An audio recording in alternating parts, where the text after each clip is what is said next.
हरिः ओम श्री गुरुभ्यो नमः. सर्व साधकांना माझा विनम्र नमस्कार.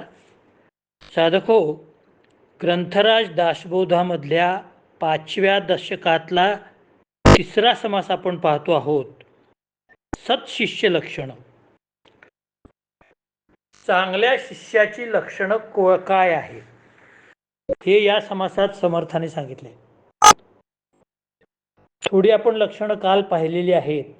आता अजून भरपूर लक्षणं समर्थाने दिलेली आहेत. ती आजच्या भागामध्ये आपण पाहणार आहोत. शिष्य पाहिजे निष्ठावंत, शिष्य पाहिजे सुशिष्मंत, शिष्य पाहिजे नेमस्त सर्व प्रकारी, शिष्य पाहिजे साक्षपी विशेष, शिष्य पाहिजे परमदक्ष, शिष्य पाहिजे अलक्ष लक्षी ऐसा, शिष्य पाहिजे अधिधीर, शिष्य पाहिजे अतिउदार, शिष्य पाहिजे अतितत्पर परमार्थविषयी, शिष्य पाहिजे परोपकारी, शिष्य पाहिजे निर्मत्सरी, शिष्य पाहिजे अर्थांतरी प्रवेश करता, शिष्य पाहिजे परमशुद्ध, शिष्य पाहिजे परमसावध, शिष्य पाहिजे अगाध उत्तम गुणाचा. साधको, शिष्याची आणखी किती लक्षणं सांगितलीत बघा. समर्थ म्हणतात शिष्य पाहिजे निष्ठावंत. आता ही निष्ठा कशा बाबतीत पाहिजे? गुरुच्या बाबतीत पाहिजे. गुरुनी जे ज्ञान दिलेलं आहे ते ज्ञानाच्या बाबतीत निष्ठा असायला पाहिजे. शुचिष्मंत असायला पाहिजे म्हणजे काय? पवित्र असायला पाहिजे. शारीरिक अथवा मानसिक कोणतेही अपवित्र स्पर्श त्याला झाले नाही पाहिजे. आणि तो नियमाने वागणारा पाहिजे, ज्याला आज आपण डिसिप्लिन म्हणतो. त्या नियमाने तो वागणारा पाहिजे आणि त्याच्या हातून कोणतंही पाप घडू नये ही दक्षता त्याने घेतली पाहिजे. शिष्य पाहिजे अतिउद्योगी. अतिउद्योगी असायला पाहिजे म्हणजे काय? त्याने सतत काहीतरी केलं पाहिजे, आळशीपणानं बसलं नाही पाहिजे. त्याला साक्षपी असं म्हणलेलं आहे. साक्षपी याचा अर्थ काय? अक्षपी. त्याला कोणत्या ना कोणत्या तरी शंका भेडसावायला पाहिजे ज्ञानामध्ये, आणि त्याने काहीतरी उद्योग केला पाहिजे. एक बाबा रिकामा वेळ थोडा विश्रांतीसाठी गुरुनी दिलेला आहे, तर त्याही वेळेमध्ये थोडासा विश्राम घेऊन, थोडीशी विश्रांती घेऊन त्याने दुसरं काहीतरी झाडं लावली पाहिजे, झाडांची निगा राखली पाहिजे, पाणी सोडलं पाहिजे, किंवा स्वच्छता आहे का बघितलं पाहिजे, काही पर्यावरणाचं काही करता येईल का बघायला पाहिजे. गुरुनी जे ज्ञान सांगितलेलं आहे त्या ज्ञानाची रिव्हिजन केली पाहिजे. त्याच्याबद्दल ज्याला आपण अप्लाइड म्हणतो, असं ते ज्ञान कुठं प्रॅक्टिकली अप्लाइड होऊ शकतंय का हे पाहिलं पाहिजे. समजा गुरुनी सांगितलं की अमुक एक गोष्ट ही पार्थिव आहे, पृथ्वी महाभूतापासून उत्पन्न झालेली आहे, तर पृथ्वी महाभूताचं लक्षण आणि या वस्तूचं लक्षण जुळतंय का? अशा रीतीने तो उद्योगी असायला पाहिजे, तत्पर असायला पाहिजे. गुरुने एखादं काम सांगितल्याबरोबर ते तात्काळ त्याने करायला पाहिजे. संध्याकाळी करतो, नंतर बघू, अशा वृत्तीचा नसला पाहिजे. शिष्य धीराचा पाहिजे, धैर्य असायला पाहिजे, त्याच्यात उदार असला पाहिजे, परमार्थाविषयी तत्पर असला पाहिजे. कारण परमार्थ साधणं हेच त्याचं अंतिम ध्येय आहे, हेच उद्दिष्ट आहे, हेच प्राप्तव्य आहे. शिष्य परोपकारी असला पाहिजे.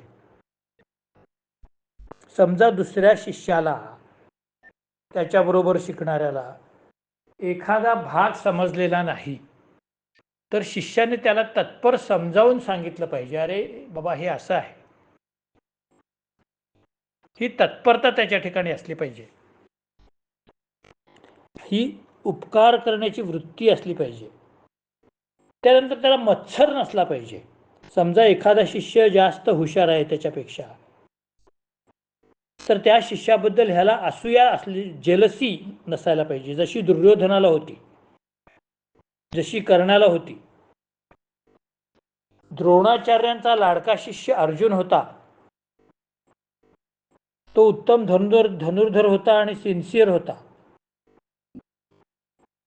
त्याचं कौतुक करायचे द्रोणाचार्य. परंतु दुर्योधनाला जळफळाट व्हायचा.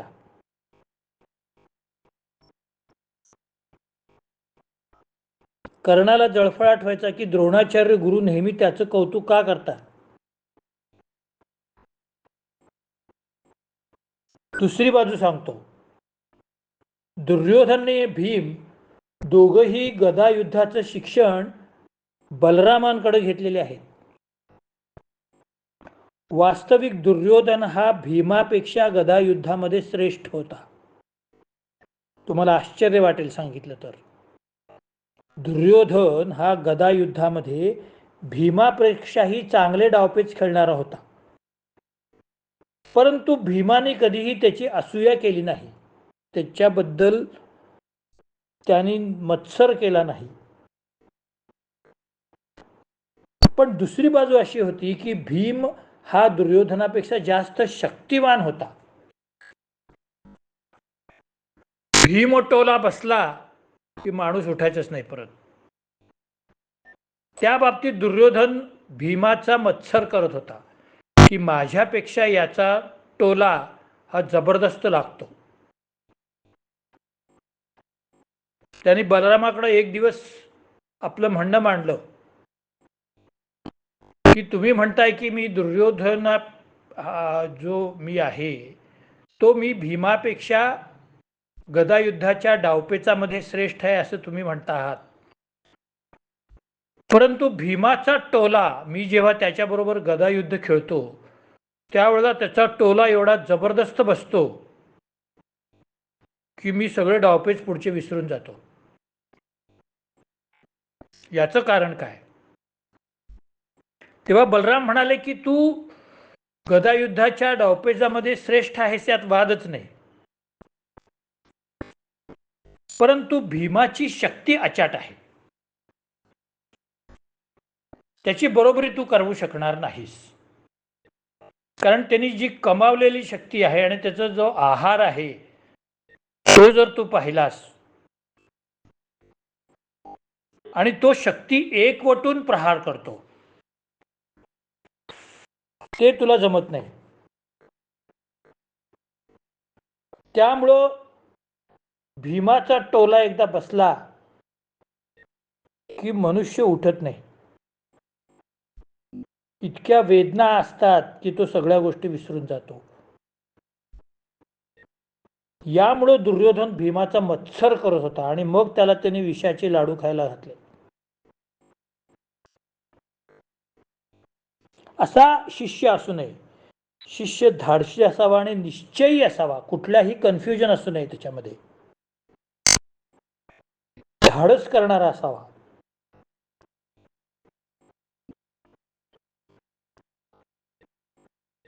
जसं मी तुम्हाला गोष्ट सांगितली कल्याणाची, समर्थांचा शिष्य कल्याण होता.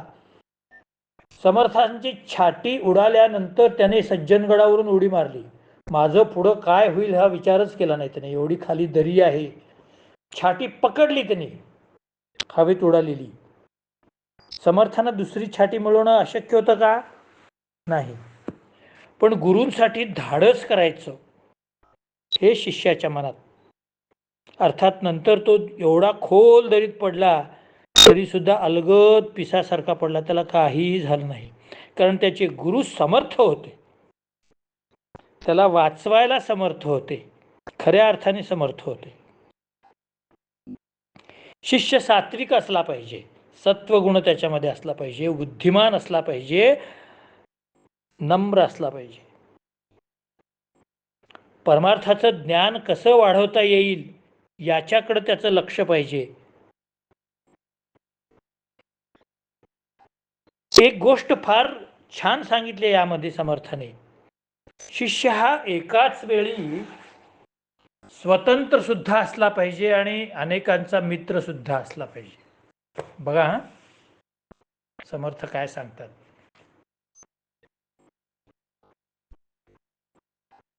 तो एकाच वेळी काय असला पाहिजे, स्वतंत्र असला पाहिजे, म्हणजे शांत असला पाहिजे. शांतपणे चिंतन, ज्ञान, ध्यान, मनन केलं पाहिजे. त्यावेळेला तो एकांतात राहायला पाहिजे. पण जगाचाही मित्र असला पाहिजे. म्हणजे कसं, आश्रमात जे कोणी लोक येतील त्यांची सेवा करणारा, अतिथी धर्म पाळणारा असला पाहिजे.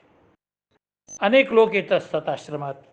काही आशीर्वाद घ्यायला येत असतात, काही शंका विचारायला येत असतात, कधी राजा येत असतो, त्याला काही धर्मसंकट असतं. मग तो गुरूंबरोबर चर्चा करतो, गुरु त्याला आशीर्वाद देतात आणि त्याला सल्ला देतात. त्यावेळेला हे शिष्य सगळे त्या ठिकाणी असतात. त्यांनी राजा आणि त्याच्याबरोबर आलेल्या लवाजमाचा योग्य तो उपचार केला पाहिजे.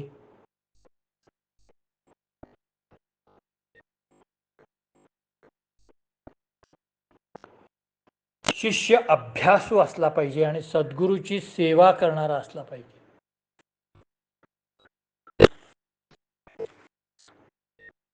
एक गंमत सांगतो तुम्हाला. एका गुरुचे असेच 2 शिष्य होते. ते 2 शिष्य नेहमी भांडायचे. मी गुरूंची सेवा जास्त करणार, मी जास्त करणार. म्हणजे जरा वेडेच होते ते. मग गुरुनी सांगितलं, बाबा तुम्ही रोज असे भांडू नका. एकाला सांगितलं की रोज तू डाव्या भागाची सेवा करत जा. डावा हात, डावा पाय, माझ्या शरीराचा डावा भाग आहे, त्याची तू सेवा कर. आणि एकाला सांगितलं तू उजव्या भागाची सेवा कर.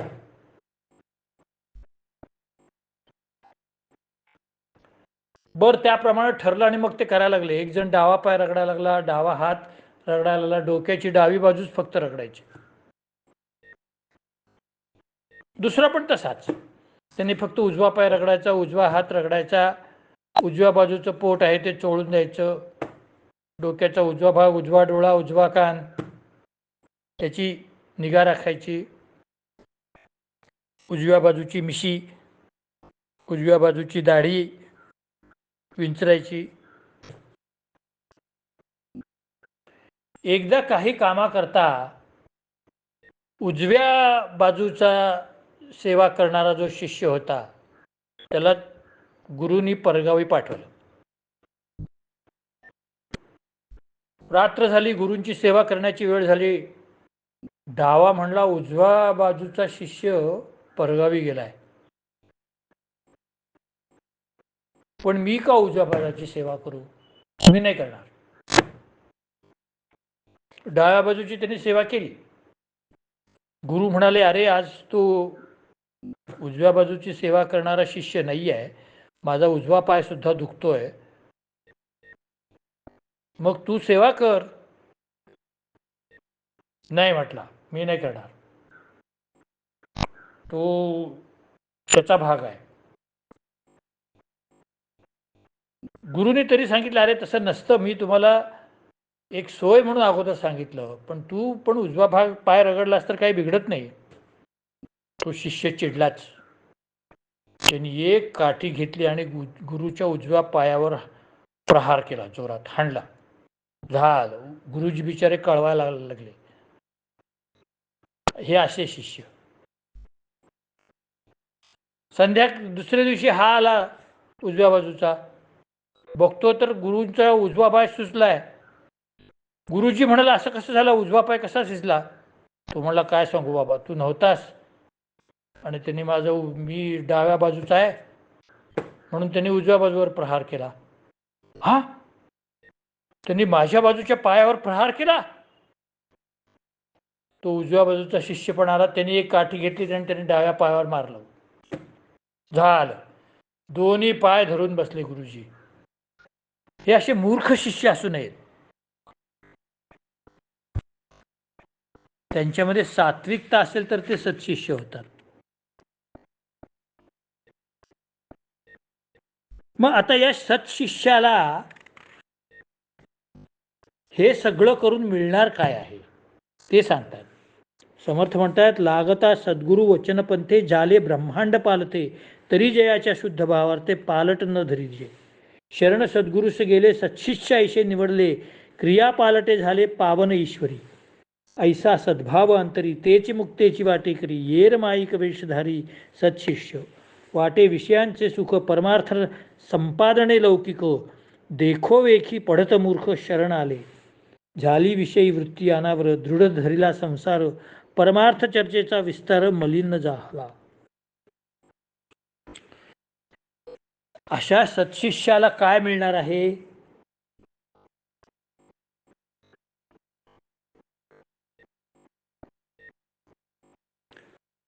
त्या शिष्याला इतकी शक्ती मिळणार आहे, शारीरिक शक्ती आणि मानसिक शक्ती मिळणार आहे की तो ब्रह्मांड सुद्धा पालथं घालू शकतो, असं समर्थ रामदास म्हणतात.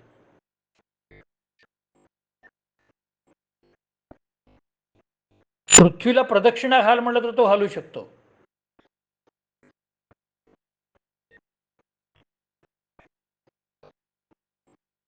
गुरुनी सांगितल्याप्रमाणे साधना केली तर त्याला शुद्ध वस्तू आपोआप मिळतात. त्याच्या आत बाहेर बदल होतो. ब्रह्मानंदाकडे तो झपाट्याने वाटचाल करू लागतो.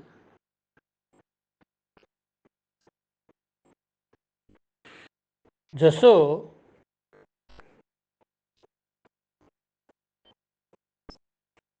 श्रीकृष्णासारखा शिष्य, वास्तविक श्रीकृष्ण हा वसुदेवसुतं देवं कंसचाणूरमर्दनम देवकी परमानंदम कृष्णम वंदे जगद्गुरुम.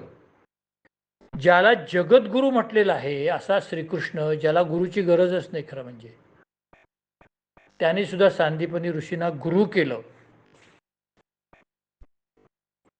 सांदीपनी ऋषी म्हणले, अरे मी तुला काय शिकवणार श्रीकृष्णा, तू जगाचा गुरु. श्रीकृष्ण म्हणाला, नाहीच गुरुजी, मी आत्ता मानव अवतारात आहे. गुरुचं महत्त्व लोकांना कळायला पाहिजे, म्हणून तुम्ही माझं शिष्यत्व पत्करा, म्हणजे मला शिष्य करून घ्या. सांदीपनी ऋषी म्हणले, यापेक्षा मोठं भाग्य काय असेल माझं, ये म्हणले. गुरुचं महत्त्व काय आहे हे सांगण्यासाठी श्रीकृष्ण आणि बलराम, ज्यांना कुठल्याही गोष्टीची गरज नव्हती, काही शिकण्यासारखं जगात उरलेलंच नव्हतं, त्यांनी सुद्धा सांदीपनी ऋषींना गुरु केलं. 4 वेद, 6 वेदांग. 6 वेदांग कुठले आहेत? शिक्षा, व्याकरण, निरुक्त, छंद, ज्योतिष आणि कल्प, ही 6 वेदांग आहेत. वेदांग म्हणजे वेदांचा अभ्यास करण्याला सुलभ जाणारी जी माध्यमं आहेत त्याला वेदांग म्हणतात. ज्याच्या सहाय्याने आपण वेदांचा अर्थ चांगल्या प्रकारे समजून घेऊ शकतो त्याला शिक्षा, व्याकरण, निरुक्त, छंद, ज्योतिष आणि कल्प ही वेदांग आहेत. त्यानंतर 9 उपनिषद, ईश, केन, कठ, प्रश्न, मुंडक, मांडुक्य, ऐतरेय, तैत्तरेय आणि श्वेताश्वतर, ही जी 9 उपनिषद आहेत, हे सगळं काही 34 दिवसात शिकले. इतके शार्प होते श्रीकृष्ण आणि बलराम. सुदाम्याला जरा वेळ लागला, परंतु त्यांनी सुदाम्याला अंडर एस्टिमेट केलं नाही किंवा सुदाम्याने त्यांचा मत्सर केला नाही.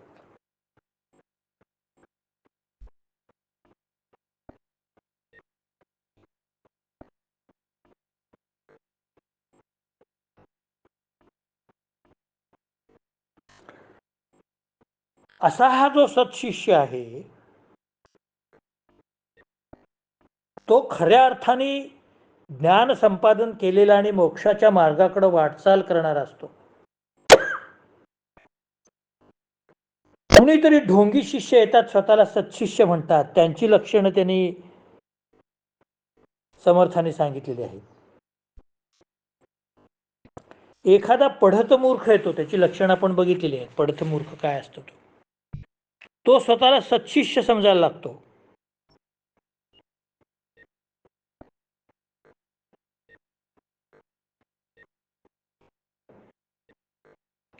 समर्थाने फार मार्मिक वर्णन केलेले आहे. असं जे सत्शिष्य असतात, जे ढोंग करतात,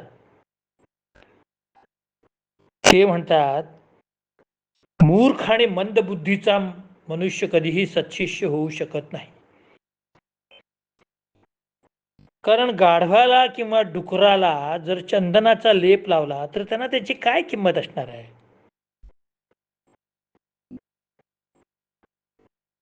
तो शेवटी घाणीतच जाणार.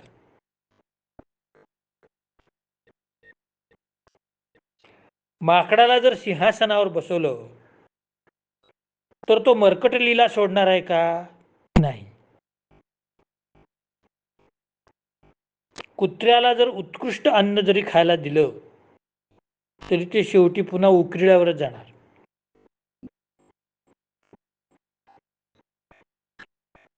राजहंसाचा कळप पोहत आहे आणि तिथं समजा डोमकावळा गेला,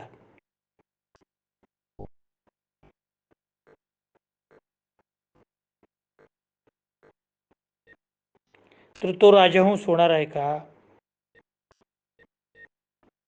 संस्कृत मध्ये एक छान सुभाषित आहे की ढोंगीपणा करून वास्तविक रूप आणता येत नाही.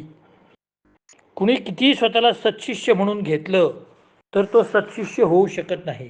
सत्शिष्याची जी लक्षणं समर्थाने सांगितलेली आहेत ती तंतोतंत असावी लागतात. संस्कृतमध्ये एका सुभाषितकाराने म्हटलेलं आहे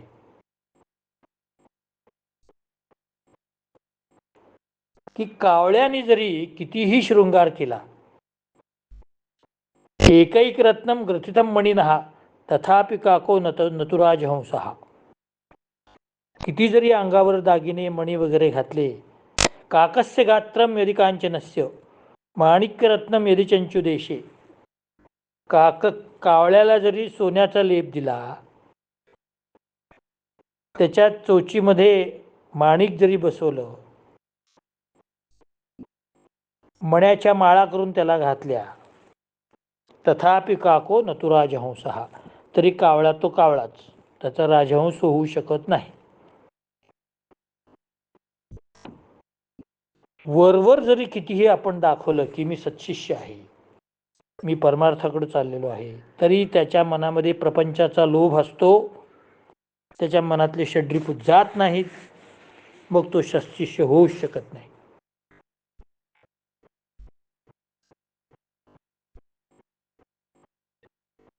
परंतु जे शिष्य काही पडथ मूर्ख असतात ते जर सद्गुरूकडे आले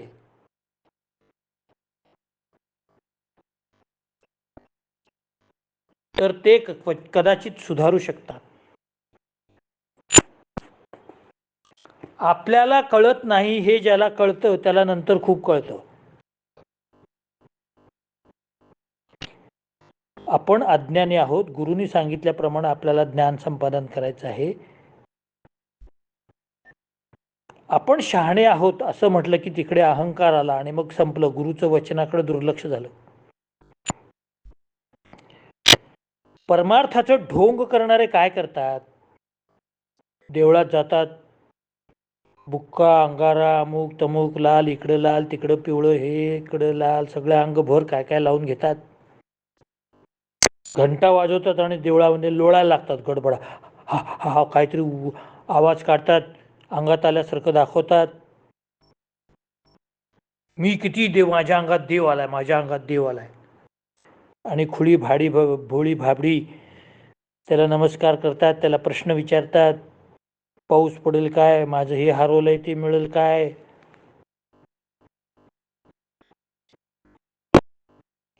याला परमार्थ म्हणत नाहीत महाराज, हे ढोंग आहे, ढोंग. आणि याच्यावरती प्रहार केलाय समर्थाने.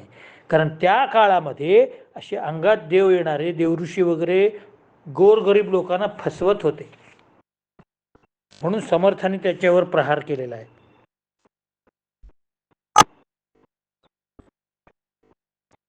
आणि हे जे ढोंगी देवऋषी असतात ते गोरगरीब लोकांकडनं पैसे घेतात, संपत्ती घेतात, सोनं घेतात आणि काम तर काहीच करत नाहीत. बरं, देवऋषाला वाईट म्हणायचं नाही, मला शाप दिला तर. त्यांचं अज्ञान दूर करायचा प्रयत्न केलेला आहे आणि ढोंगी लोकांवर प्रहार केलेला आहे.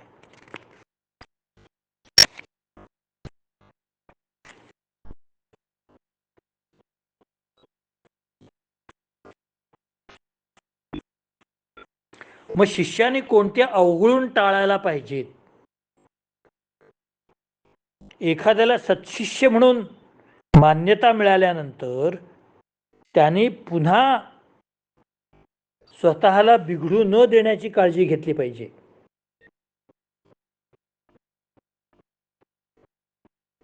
खोट, इंद्रियाचं आकर्षण, धर्माची अवहेलना या गोष्टी केल्या नाही पाहिजेत. भक्ती असली पाहिजे, विरक्ती असली पाहिजे, वृत्ती असली पाहिजे, शांती असली पाहिजे, लीनता असली पाहिजे.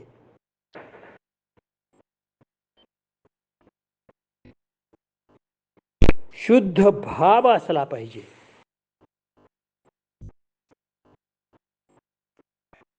ऊस डोंगापरी रसनो हे डोंगा, काय भुललासी वरलिया रंगा. कमान डोंगी परी तीरनो हे डोंगा, काय भुललासी वरलिया रोंगा. चोखा डोंगा परी भावनो हे डोंगा, काय भुललासी वरलिया रंगा. संत चोखा मेळा महाराज हे जातीने महार होते, जातीहीन होते. त्या काळामध्ये जातपात भरपूर मानायचे लोक. ज्ञानेश्वर माऊलीने सगळ्या वारकरी लोकांना एका झेंड्याखाली आणलं. सगळ्या जाती धर्मातल्या लोकांनी ज्ञानेश्वर माऊलीने एका भागवत धर्माच्या झेंड्याखाली आणलं आणि सगळ्यांना वारकरी केलं.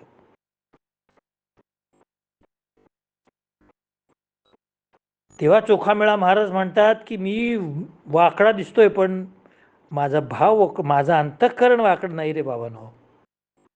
कसं सांगू? अरे ऊस वाकडा तिकडा असतो पण रस वाकडा असतो का? धनुष्य वेडा वाकडा असतो पण त्यातून जाणारा तीर बाण सरळ असतो की नाही? म्हणून चोखा डोंगापरी भाव नो हे डोंगा.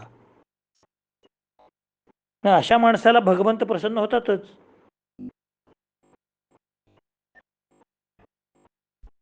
भावबळे आकळे एरवी ना कळे, कळकळी आवडे तैसा हरी. ज्ञानेश्वर माऊली म्हणतात हरिपाठात, भावबळे आकळे, भावभक्तीचं बल जर तुमच्यामध्ये असेल तर तुम्हाला भगवंताचं आकलन होईल. भावबळे आकळे एरवी ना कळे, नाहीतर कळणार नाही. करतली आवळे तैसा हरी. आपल्या हातामध्ये जर मोठा आवळा आपण घेतला तर तो जसा संपूर्ण सगळ्या बोटाला, हाताला, तळहाताला स्पर्श करतो तसा हा हरी आहे. करतली आवळे तैसा हरी म्हणजे काय? आवळा हा भावभक्ती आहे असं समजा, कारण तो पंचरसात्मक आहे, रसायन आहे, सर्वश्रेष्ठ औषध आहे. आवळाच का म्हटलेला आहे त्यांनी? सर्वश्रेष्ठ औषध आहे पंचरसात्मक आयुर्वेदातलं. तो मुठीमध्ये धरला की तो जसा सर्वस्पर्शी होतो, घट्ट असतो, सगळ्या बोटांना तो स्पर्श करतो,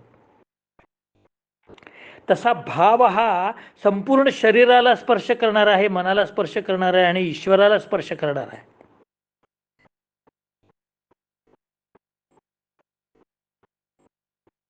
पुढं ज्ञानेश्वर माऊली म्हणतात, पारियाचा रवा जैसा भूमीवरी, यत्न परोपरी साधन तैसे. जसा पाऱ्याचा रवा, पारा जर जमिनीवर सांडला तर त्याचे बारीक बारीक बारीक बारीक रवाळ असे कण होतात. मग त्या सगळ्यांना एकत्र करून पाऱ्याचा एकच गोळा करणं हे जसं कठीण आहे, तसं चंचल मन अनेक ठिकाणी जात असतं, त्याला एकत्र करायला पाहिजे. काय उदाहरण दिलंय महाराज? पारियाचा रवा जैसा भूमीवरी, यत्न परोपरी साधन तैसे. साधन हे असंच आहे, भक्तीचं साधन, की पाऱ्याचे कण कण गोळा करून तो एकत्र करून त्याचा एक गोळा तयार करणं आणि चंचल असलेलं मन अनेक ठिकाणी धावत असतं पाऱ्यातल्या रव्यासारखं कणासारखं. त्याला एक करून मनाची एकाग्रता करणं हीच साधना आहे आणि ही साधना जो करतो तोच सत्शिष्य आहे.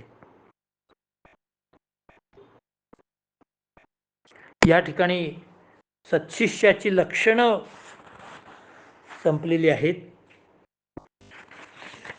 पुढच्या चौथ्या समासामध्ये आपण उपदेश लक्षण पाहणार आहोत. आज मी काल जरा थोडा तांत्रिक प्रॉब्लेम आल्यामुळं लवकर पाठवता आलं नाही, त्याबद्दल मी दिलगिरी व्यक्त करतो. आपणाला मी परत एकदा सांगू इच्छितो की आपण सबस्क्रिप्शन केलं, चॅनल सबस्क्राईब केलं तर मला पुढचा ज्ञानेश्वरी निरूपण करण्याचा प्रकल्प करता येईल. नाहीतर मला नाईलाजाने ज्ञानेश्वरीचा प्रकल्प रद्द करावा लागेल. तर आपण विचार करा. भगवंताची इच्छा आणि आपली इच्छा असेल तर पुढे काही महिन्यातच ज्ञानेश्वरीचं निरूपण दररोज करण्याचा एक संकल्प माझ्या मनात आहे, पण तो तुमच्या सहकार्यावर अवलंबून आहे. तुम्ही सबस्क्राईब करून जर सहकार्य केलं तरच हा प्रकल्प होणार. लोक लाईक करतात, व्ह्यूज वाढतात, श्रोते भरपूर आहेत, पण सबस्क्राईबच होत नाही. त्यामुळं प्रकल्प करण्यासाठी जे बळ लागतं ते मिळत नाही. चॅनल चालू तरी कंटिन्यू तरी व्हायला पाहिजे. तर आपण विचार करा, आपल्याला ज्ञानेश्वरी जर संकल्प सिद्ध व्हावा असं वाटत असेल तर सबस्क्राईब करा, अन्यथा आपली मर्जी. जय जय रघुवीर समर्थ.